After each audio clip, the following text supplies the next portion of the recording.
Sekolah Tinggi Farmasi Indonesia. Nama saya Debbie. Saya di sini adalah sebagai Kasub Humas, Kepala Subbagian Humas Sekolah Tinggi Farmasi Indonesia, dan teman saya di sini adalah Nela. Nela sebagai apa? Sebagai apa ya saya ya? Saya adalah Kasubag Kerjasama dan Alumni. Jadi pada Cela STV udah punya podcast sekarang ya Bu ya? Yes, ini tayang perdana juga loh. Tayang perdana ya, sesuai dengan nama Ibu ya, Debbie Perdana. Jadi hari ini kita akan ngebahas soal akademik nih Bu, selama pandemi corona ini.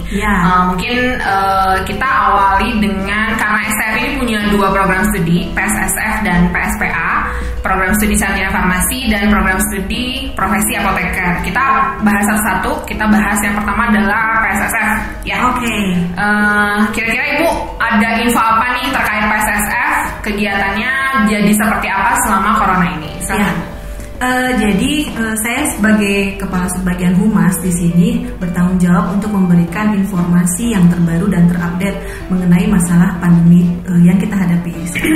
Memang masalah pandemi ini bukan masalah STFI saja atau masalah orang Bandung saja atau Indonesia saja, tapi ternyata ini adalah memang masalah dunia. Jadi memang kita beberapa hal perubahan yang terjadi karena mengikuti kondisi yang sekarang. Untuk akademik itu sendiri sejauh ini awalnya memang saya ceritakan dulu ya cerita yang sebelumnya kita dalam kondisi yang sedang normal. Kemudian pada masa mau UTS ternyata kondisi kita harus mengikuti aturan pemerintah untuk PSBB. Itu di Maret awal ya? Maret awal pertengahan kurang lebihnya seperti itu. Itu adalah kalau tidak salah itu 1 minggu kemudian kita harus melaksanakan UTS. Nah, kemudian kita sangat mengikuti aturan pemerintah, kita melakukan lockdown, PSBB, terus kemudian melakukan UTS secara daring. Jadi sebelum semua mata kuliah ini dilakukan ujiannya secara online, kita sudah ada sih sebenarnya beberapa mata kuliah yang ujiannya online. Jadi untuk di UTS ini tidak terlalu sulit penyesuaiannya. Tidak terlalu kaget. Kemudian juga memang sudah beberapa kali juga dosen-dosen kita memang sudah melakukan ujian juga dengan menggunakan beberapa aplikasi untuk ujiannya. Dan setelah itu kita lanjut perkuliahan, terus kemudian sampai kemarin sudah ujian akhir semester sampai UAS. Alhamdulillah untuk secara kurikulum itu tidak ada yang berubah, tidak ada yang berbeda. Cuma di sini adalah perbedaannya yang biasanya kita kuliah tetap langsung, terus kemudian di kelas, terus kemudian ada yang diskusi langsung. Kita lakukan secara online semuanya, terus kemudian juga absen dan lain semuanya itu administrasi tetap berjalan. Betul. Seperti biasanya. Tapi caranya yang disesuaikan dengan kondisi sekarang. Nah, itu hanya bagian kuliahnya ya Bu ya. Sedangkan kuliah di STF itu kan ada kuliah di kelas, ada juga praktikum di laboratorium. Untuk yang praktikum ini gimana sih Bu? Kira-kira jadinya seperti apa nih?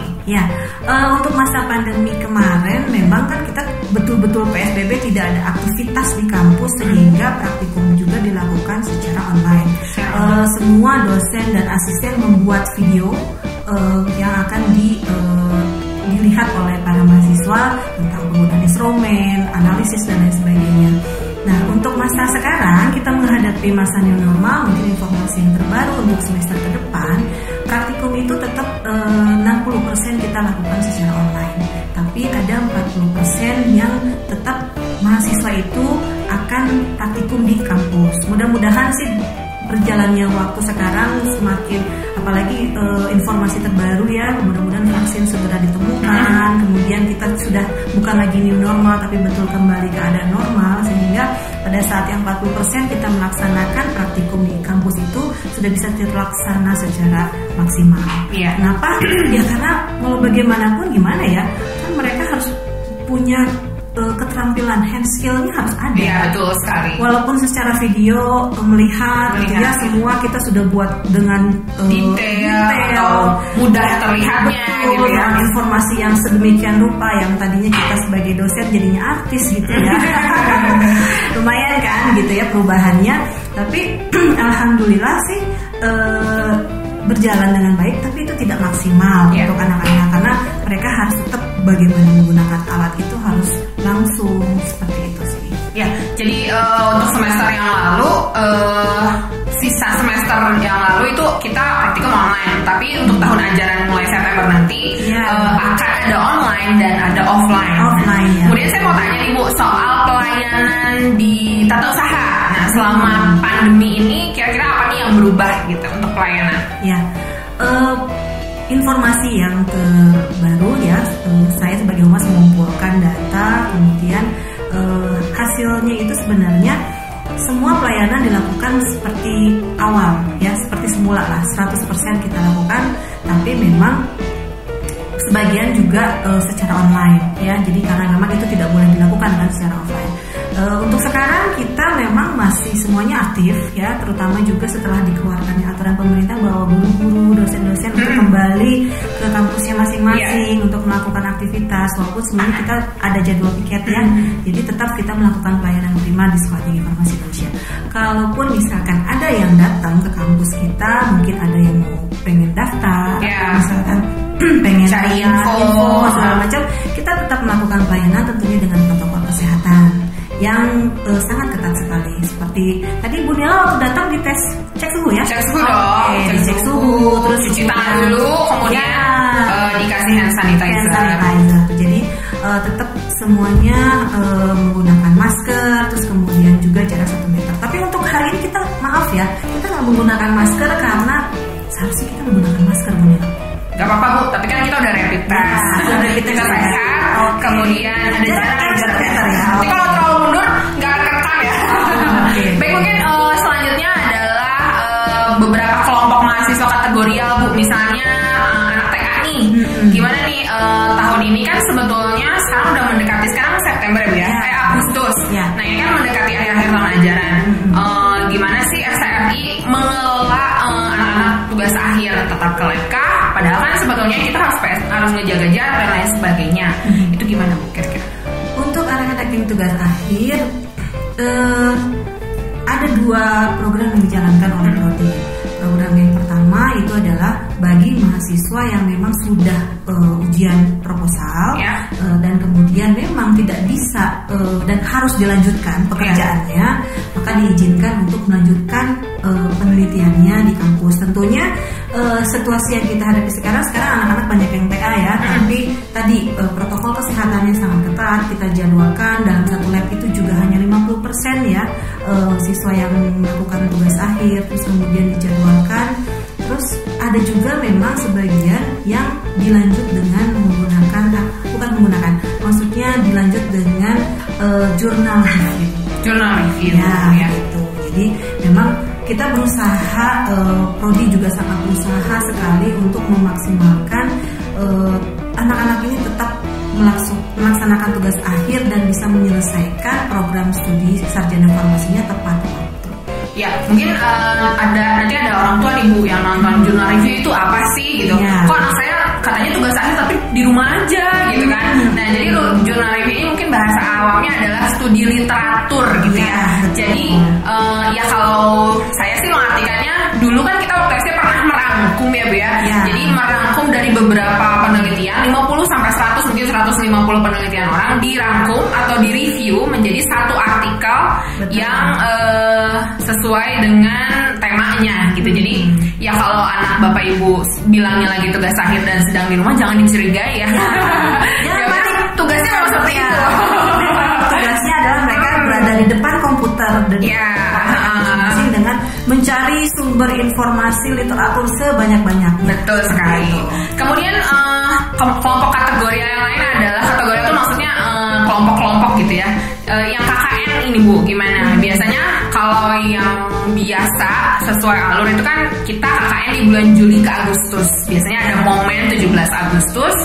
Jadi anak-anak KKN itu sambil merayakan kemerdekaan Indonesia di desa KKN, jadi lebih meriah lah, lebih ngena gitu momennya. Nah untuk tahun ajaran yang baru ini itu seperti apa sih Bu KKN sekarang? Bu Nela, kalau ada KKN-nya Kiranya istilahnya apa ya? Kayak bumerang gitu.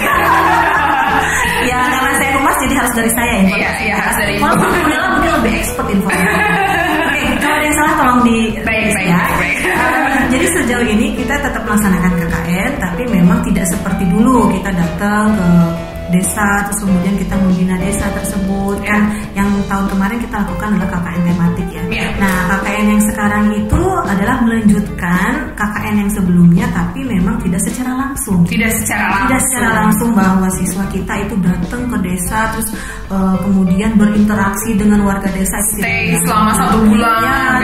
Kayak gitu ya. Betul, tidak diam selama 1 bulan. Tapi memang ada interaksi tapi tidak banyak. Jadi seperti perwakilan mereka bagi bagian-bagiannya, tugas-tugasnya, karena KKN yang kita lakukan sekarang itu adalah mengembangkan potensi desa dengan membuat marketing desa tersebut ya. Betul ya? Betul sekali. Mungkin apa tuh konsepnya, namanya apa saya lupa.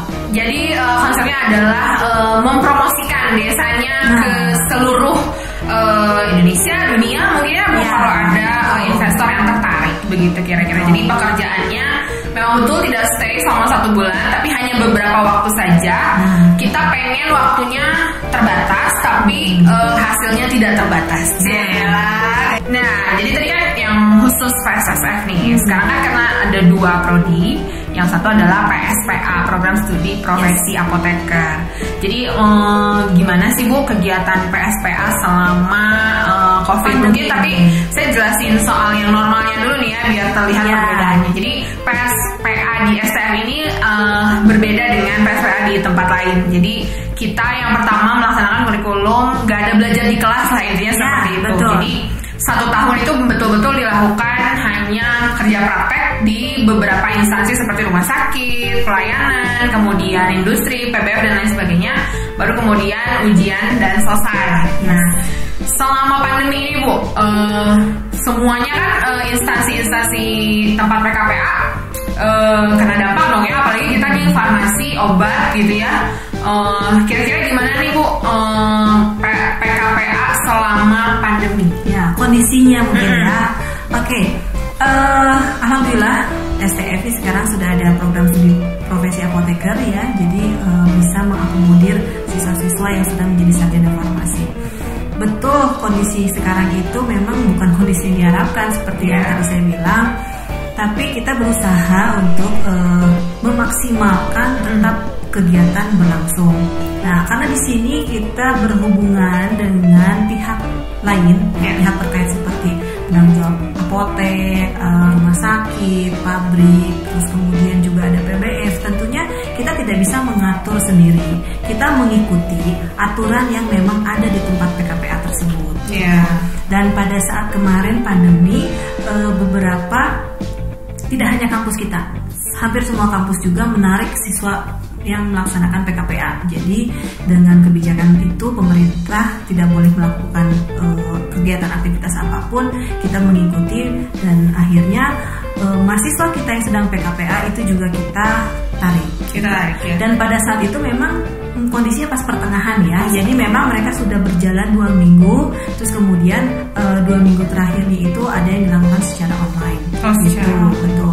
Terus kemudian pada masa itu kita off 2 bulan ya, April, Mei kita off, terus kemudian pada saat off itu tetap ada kegiatan, itu kegiatan tutorial, kegiatan pemantapan, belajar, latihan ujian CBT dengan komputer based test. Jadi memang untuk profesi apoteker ini ada 2 ujian yang harus mereka lewati, yaitu adalah komputer based test, CBT dan OSCE.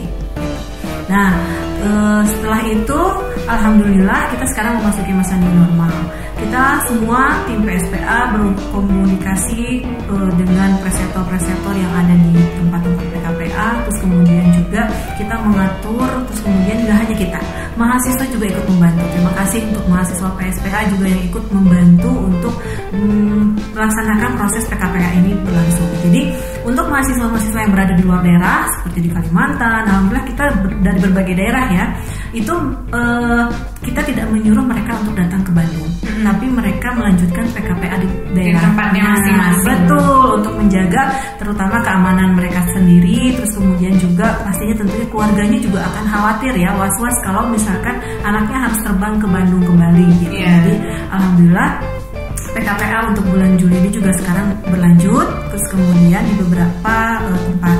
Memang untuk yang di rumah sakit dan di puskesmas tentunya ini berbeda dengan tempat PKPA yang lain, karena di situ adalah wilayah yang sangat wilayah yang sangat bahaya kalau saya dibilang kan ya, transmisi infeksi ya, bukan COVID saja tapi rumah sakit dan rumah sakit apotek dan puskesmas ini merupakan transmisi dari penyakit-penyakit infeksi gitu ya, dari zaman dulu ya, dari mereka ada terutama gitu. Sekarang COVID. Betul sekali. Jadi itu memang baru dibuka bulan ini Agustus ini untuk rumah sakit, apotek dan beberapa puskesmas gitu. Dan tentunya dengan ketentuan-ketentuan tertentu. Jadi di beberapa tempat PKPA ada yang menginginkan bahwa sebelum mahasiswa itu melanjutkan mereka harus rapid test. Alhamdulillah itu semua berjalan lancar dan mereka juga alhamdulillah hasilnya juga tidak ada yang positif sehingga bisa melaksanakan kegiatan PKPA dengan lancar. Tentunya juga mengikuti protokol yang ada di sana gitu. Kalau seperti ini masih menggunakan APD level 1. Oke, baiklah. Berarti PKPA aman ya Bu ya? PKPA aman karena proses PKPA ini adalah kalau bisa dibilang menyicil sedikit demi sedikit ilmu pengetahuan yang spesifik karena praktis langsung dilakukan di tempat kerjanya, menyicil sedikit demi sedikit 5 bulan ya Bu ya kalau di STM ya. Coba dikoreksi kalau salah. Yang pertama adalah industri farmasi, kemudian di puskesmas, rumah sakit, apotek dan PBF. Betul-betul kalau bisa dibilang semua lini farmasi, tentu saja masih ada yang lain itu dimasuki gitu ya. Betul sekali. Jadi untuk yang puskesmas juga itu adalah sebenarnya masuknya ke dinas kesehatan. Dinas kesehatan. Mereka belajar dulu selama 2 minggu atau 1 minggu ya, tergantung dari dinasnya, itu berada di dinas dulu karena sebelum ke puskesmas itu kita senternya di dinas. Jadi yang mengatur nanti akan masuk ke puskesmas mana diizinkannya itu adalah dinas kesehatan. Baik, jadi setelah nanti selesai tentu saja dari setiap bulan itu pasti kan tempatnya beda-beda nih. Kemudian akan ada pembimbing dari tempat PKPA dan dari luar. Proses bimbingan tetap terus berjalan ya Bu ya? Berjalan secara online. Kemudian juga sesekali memang kalau misalkan diharuskan diharuskan bertemu, mungkin juga ada kegiatan mahasiswa bertemu dengan pembimbingnya. Tapi untuk sejauh ini untuk tanda tangan kita masih yang online juga semuanya gitu secara digital. Berusaha untuk memaksimalkan protokol kesehatan yang ditetapkan oleh pemerintah tentunya. Pokoknya gimana caranya tetap berjalan tapi kita betul-betul meminimalisir kontak langsung, kemudian meminimalisir efek infeksi corona ini. Kemudian tadi Ibu menyinggung soal ujian ya Bu ya. Jadi di apoteker ini akan ada 2 ujian. Mungkin ini juga sebagai edukasi, bukan cuma anak PSP aja dong nanti yang nonton, mungkin ada anak PSSR atau mungkin ada anak SMK atau mungkin ada anak yang lain. Orang lain. Yang penting kita anak Bunela ya. Belum punya. Untuk tahu tentang seluk-beluk OSCE dan CBT ini, mungkin bisa dijelaskan bagaimana sih sebetulnya OSCE ini apa, singkatan kepanjangannya apa, kemudian CBT ini apa, kemudian yang menyelenggarakan siapa, yang menentukan lulus dan tidak lulusnya siapa supaya tidak bias gitu Bu. Jadi untuk menjadi profesi apoteker itu harus melewati 2 tahap ujian yang memang sebenarnya untuk saat ini untuk ada 2 sifat yang sumatif dan formatif. Jadi artinya yang sekarang digunakan adalah nilai dari CBT, Computer Based Test. Jadi ujiannya adalah berbasis komputer. Kemudian untuk tahun depan akan diberlakukan untuk tahun ini ya sebenarnya akan diberlakukan juga untuk nilai yang formatif itu dari OSCE. OSCE itu singkatan dari Object Struktur Clinical Exam. Jadi memang dibuat bahwa profesi apoteker ini mempunyai kemampuan di bidang farmasi. Terus kemudian dia tidak hanya secara teknis saja gitu ya, tapi dia juga mempunyai attitude attitude yang baik. Terus kemudian jadi di program ini menunjukkan bahwa hasil ujian dari OSCE ini adalah memiliki profesi apoteker yang berkompetensi secara nasional. Jadi ujiannya pun bukan dari kami, bukan dari Sekolah Tinggi Farmasi Indonesia yang mengadakan, tapi panitia nasional khusus ujiannya. Itu dari mana ya? Dari IAI bukan? Panitia khusus itu dari UK ya. Ujian saya lupa namanya. Mungkin nanti kita tanya Pak Novi ya untuk lebih jelasnya, karena hari nanti juga kita ada session khusus untuk membahas tentang profesi apoteker ini gitu. Jadi bagaimana sih detailnya ujiannya seperti apa, terus kemudian apa sih yang mesti dipersiapkan untuk mahasiswa profesi apoteker yang mungkin ini juga berguna untuk siswa-siswa yang sudah menjadi sarjana farmasi dan pengen melanjutkan profesi. Di sini saya mungkin nanti akan berbicara ke yang lebih expertnya lagi, Kaprodi. Nah, kita akan undang Kaprodinya langsung untuk menjelaskan ini semua. Gitu. Tapi OSCE ini bukan ujian apoteker yang dari zaman dulu ya, baru mungkin sekitar berapa tahun ya Bu ya? Ya, ini sebenarnya dari 2-3 tahun yang lalu, tapi memang sifatnya belum formatif, jadi masih sumatif. Saya terbalik ya. Maaf jika saya terbalik, kadang-kadang juga antara sumatif dan formatif ya. Karena saya bukan dari panitia termasuk, nanti mungkin Pak Prodinya lah lebih bisa menjelaskan. Tapi mungkin buat gambaran, jadi ujiannya tuh akan post to post lah ya Bu ya, istilahnya seperti itu. Jadi ada satu kondisi di mana mungkin ada pasien di situ, kemudian si mahasiswanya ini memberikan informasi obat yang langsung PIO, jadi pemberian informasi obat kepada pasien, mungkin kira-kira seperti itu. Jadi bukan ujian yang kertas atau kemudian ujian yang lisan, tidak seperti, tapi memang betul dari Ibu bilang keilmuan, kemudian skill dan attitude-nya benar-benar diuji. Jadi OSCE ini menghasilkan hasil ujian yang komprehensif gitu, bahwa apotekernya memang benar-benar profesional atau tidak kan profesi. Betul. Mudah-mudahan ya saya ingin memberikan semangat juga untuk mahasiswa PSPA sekarang yang angkatan pertama. Jadi nomor 1 mudah-mudahan.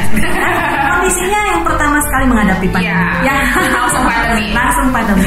Terus kemudian juga jangan lupa Bu Nela, saya sangat berbangga sekali terhadap mahasiswa PSPA. Pada saat menghadapi pandemi ini, mereka juga memikirkan bagaimana cara membantu untuk para tenaga teknis kesehatan. Ya, jadi mereka mengumpulkan dana gitu ya, dari berbagai dari alumni Bu. Ya, alumni, terus kemudian juga selain alumni juga para dosen juga, terus dari semua juga mereka mengumpulkan untuk memberikan perlengkapan tentunya seperti masker, sarung tangan, APD, haircare dan sebagainya.